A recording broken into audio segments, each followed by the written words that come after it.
Olá pessoal, vamos dar início a mais uma aula aqui no canal do PET, né? Hoje vamos resolver alguns exercícios relacionados ao assunto de flambagem, que é o capítulo 13 do Ribra, né? O livro que estamos nos baseando, dando continuidade ao que foi visto na aula inicial, né? Na aula teórica. Agora vamos fazer alguns exercícios só para fixar o assunto, são mais para que a gente reveja alguns conceitos, né? São bem simples e diretos. Vamos para o primeiro exemplo, né?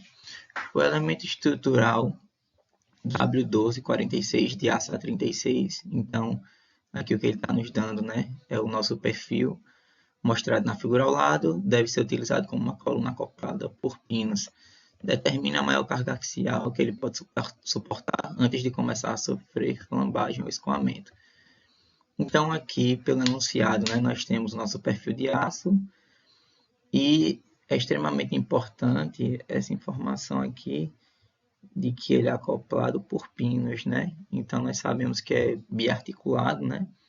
Podemos considerar esses pinos como rotulações, que vai influenciar diretamente no nosso comprimento de flambagem, nas nossas formulações, né? Então, o que ele quer? A maior carga axial que ele pode suportar se começar a sofrer flambagem ou escoamento. O que já indica que a gente vai ter que fazer duas verificações aqui, né? Uma para flambagem, outra para escoamento. Temos aqui, né, nosso perfil. Aqui a figura, né, mostra direitinho como é que ele está, os pinos, 4 metros de comprimento. Então, de dados tabelados, né, que nós podemos consultar, por exemplo, aí no apêndice do livro vai ter, nós temos aqui, né, o módulo de elasticidade do aço de 200 gigapascal e também a tensão de escoamento dele, né, de 250 megapascal. Então aqui a gente já percebe uma diferença de unidades, né, que vamos ter que corrigir, sempre é importante ter cuidado com as unidades. O que mais nós temos, né? Para calcular nossa carga crítica, né? Carga de Euler aí, que é dada por PCR, né? Representação, π quadrado, módulo de elasticidade, momento de inércia mínimo, vezes nosso comprimento de flambagem. De onde vem esse momento de inércia mínimo, né? O momento de inércia da nossa peça, como a gente viu, nós calculamos sempre para a pior situação, né? Então a gente tem que avaliar o momento de inércia em ambas as direções, né? Ambos os eixos, no eixo X e no eixo Y. Como o nosso perfil de aço, né, já é conhecido, a gente já tem todos esses dados tabelados no apêndice do próprio livro, né? Caso não tenha, aí a gente pode calcular o momento de inércia pela geometria, né, da nossa seção, mas nesse caso nós temos, então nós vamos ter a área, né, que vai estar em milímetros quadrados, 5.890, tabelado, momento de inércia em X, momento de inércia em Y. Considerando que estamos fazendo para o pior caso, né? E o nosso momento de inércia é justamente representa a resistência da nossa peça ao giro, né? Então, nós vamos fazer para o pior caso pegando um momento de inércia em Y, que é menor. Vamos aplicar aqui. E o que seria esse LF, né? O nosso comprimento de flambagem. O nosso LF é o nosso L da peça vezes 1K. Nesse caso, é uma coluna, né, biarticulada, né, rotulação em cima e embaixo, né, está sendo presa por pinos. Então a gente sabe que para esse tipo de situação, nosso K sempre é igual a 1, né? Situações de colunas biarticuladas, nosso K, né, sempre vai ser igual a 1. Então a gente já sabe aqui que o nosso LF vai ser o próprio comprimento, né, da peça, né? K, que equivale a 1 vezes o nosso comprimento, vai dar o próprio comprimento. Então, só substituindo aqui de forma bem direta, né, a gente vai ter aqui π quadrado vezes 200 vezes 10 a terceira. Por que vezes 10 a terceira? Porque nós temos que manter, né, as unidades de medida ali dentro de um determinado padrão, que aí a gente determina. A gente poderia trabalhar aqui com metro, né? Só que nesse caso a gente vai trabalhar, como está em milímetro, aqui os dados tabelados, para facilitar, vamos trabalhar com tudo em MPa. Como o nosso módulo de elasticidade está em giga, né?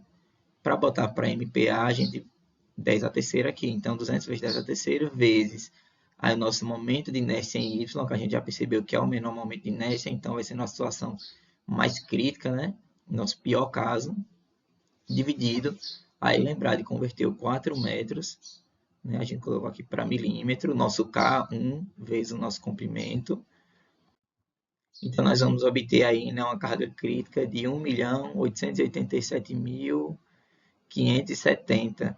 Aí esse número está tão grande assim, por que esse valor tão alto? Né? Porque ele está em Newton. Então, a gente pode colocar ele para quilonewton aqui, né? 1887,57. Se quiser, pode ainda botar para mega também, né? Mas aí, tranquilo, vamos deixar em quilonewton. Qual o próximo passo, então? A gente vai ver, vamos ver a questão da tensão, né? Ele deu uma tensão de escoamento aqui, 250 MPa. E tensão, né? Uma carga, força sobre área, né? Nós temos a área também. Então, vamos lá, né? Então, qual vai ser o nosso P máximo, né? Para essa tensão de escoamento, qual a carga máxima que ele suporta, né? Só isolar o P, a área passa multiplicando, né? Nossa tensão de escoamento. Então, vamos ter aqui 250 MPa, né? Que multiplica a nossa área ali de 5.890 milímetros quadrados. Então, vamos obter um resultado aqui de 1.472.500 newtons, ou 1.472,5 kilonewtons. Qual a análise que a gente vai fazer aqui agora? Inicialmente, ele perguntava, né? Para esse perfil de aço, né? Com determinada tensão de escoamento, qual vai ser a maior carga que ele suporta, né? E aí a gente testou tanto para flambagem quanto relacionada à nossa tensão de escoamento. Analisando aqui, a gente percebe que para esse perfil de aço, nessa configuração, ele vai colapsar primeiro, né? Ele vai apresentar um comportamento que a gente não quer primeiro, para essa carga aqui, né? Ou seja, para a tensão de escoamento. A flambagem ocorre depois, né? Se a gente observar a carga máxima que ele aguenta para a tensão de escoamento permitida, né? Quando ele passa do nosso regime elástico para o regime plástico, né? É menor. Então, a máxima carga que esse perfil de aço, né, nessa configuração suportaria seria 1.472,5 kN. Bem simples, né, bem direto. Agora vamos para o segundo exemplo, né? É o exercício 13.26 do Hibbeler. As extremidades do elo de aço-ferramenta, né, L2, de uma máquina de forjagem estão acopladas aos garfos por pinos, como mostra a figura aí ao lado. Determine a carga máxima P que ele pode suportar sem sofrer flambagem. Use um fator de segurança, né, de 1,75 para flambagem e observe que no lado esquerdo da figura as extremidades estão presas por pinos, ao passo que no lado direito estão engastadas. Então, né, a gente tem aqui um caso em que, dependendo da direção do sentido em que nós olhamos para a peça, né, as vinculações são diferentes. Né? Nós temos um caso, a gente pode chamar de caso 1 e caso 2 aqui, caso 1 lado esquerdo, caso 2 o direito. E vamos ter que testar, né? Em qual dessas situações nós vamos ter um P máximo, né, que ele suporta. O que significa esse P máximo? É justamente como a gente viu na questão anterior. O P máximo vai ser o P para o qual ele vai sofrer, né, uma deformação ali.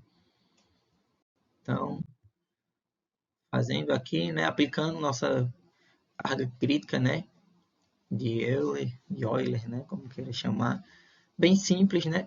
Vamos ter aí o π quadrado vezes o modo de elasticidade vezes o momento de inércia, dividido por K vezes L quadrado, que é o nosso comprimento de flambagem, né? Representado por essa expressãozinha aqui, K vezes L. Analisando aqui, né? Vamos começar pelo comprimento de flambagem. Nós estamos vendo, né, que é novamente uma situação de uma coluna biarticulada, né?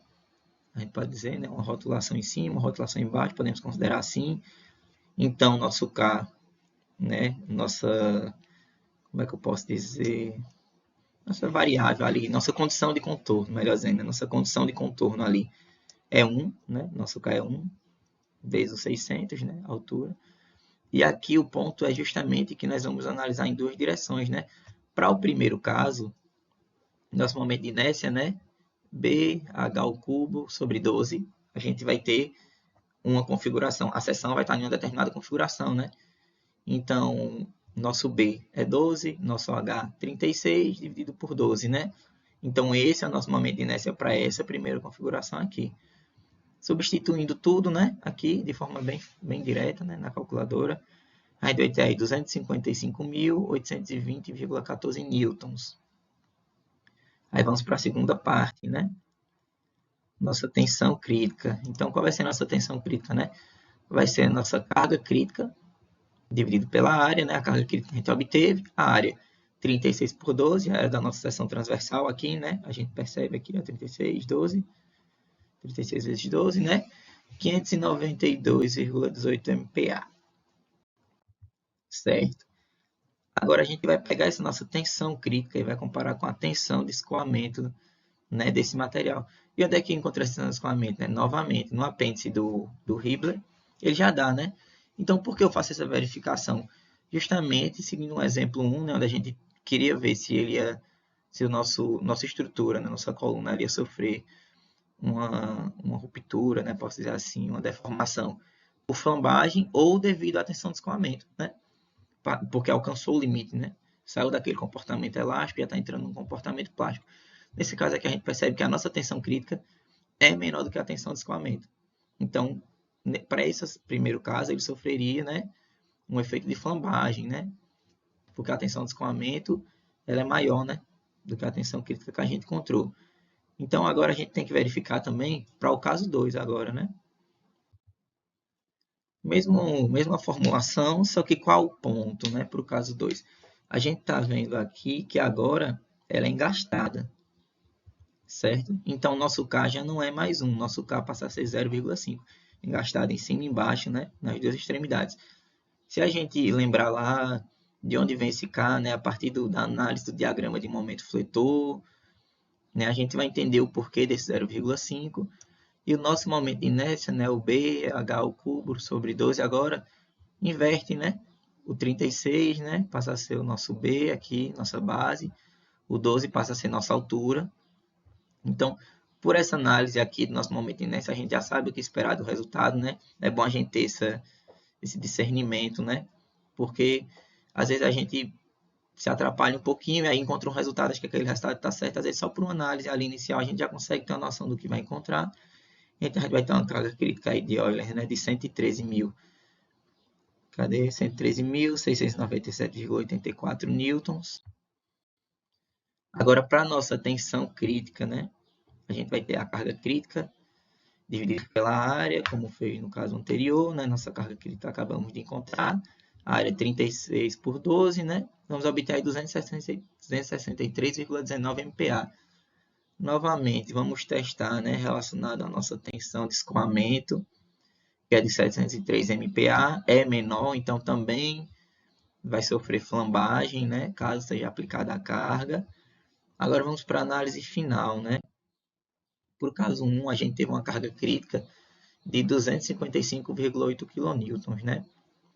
Por caso 2, uma carga crítica de 113,7 kN. Então a gente percebe que esse aqui, né, o caso 2, é o nosso pior caso, né? Nossa pior situação, onde a carga crítica para ele sofrer flambagem é menor. Então, o que ele nos deu, né, que nosso fator de segurança era de 1,75, né? Então, qual vai ser a carga que ele suporta considerando esse fator de segurança, né? Isolando aqui, nós temos o fator de segurança, a nossa carga crítica, né, dividido pela carga que ele suporta. Então, nós vamos ter aqui que o P, né, isolando, o P vai ser igual à nossa carga crítica dividido pelo fator de segurança. Então, a carga aqui, né, que a gente vai trabalhar dentro dessa margem, né, quando é fator de segurança, a gente sempre está ali minorando, né? A gente sempre vai estar minorando as forças para garantir, né, a segurança daquela peça estrutural. Então, nosso P passa a ser 64,97 kN, né? É uma questão bem simples, mas para a gente ver quando aplicar rotulações, perceber também que as vinculações a partir do eixo, né, que a gente está analisando, a partir do sentido, elas também se alteram, né, às vezes. Então, ter cuidado principalmente com unidades, né? Ali a gente tinha giga, né? Gigapascal, megapascal, milímetro a quarta. Aí a gente tem que ter cuidado quando está trabalhando com newton por metro, newton por milímetro quadrado, né? É bom sempre fazer essa revisãozinha aí de unidades, né?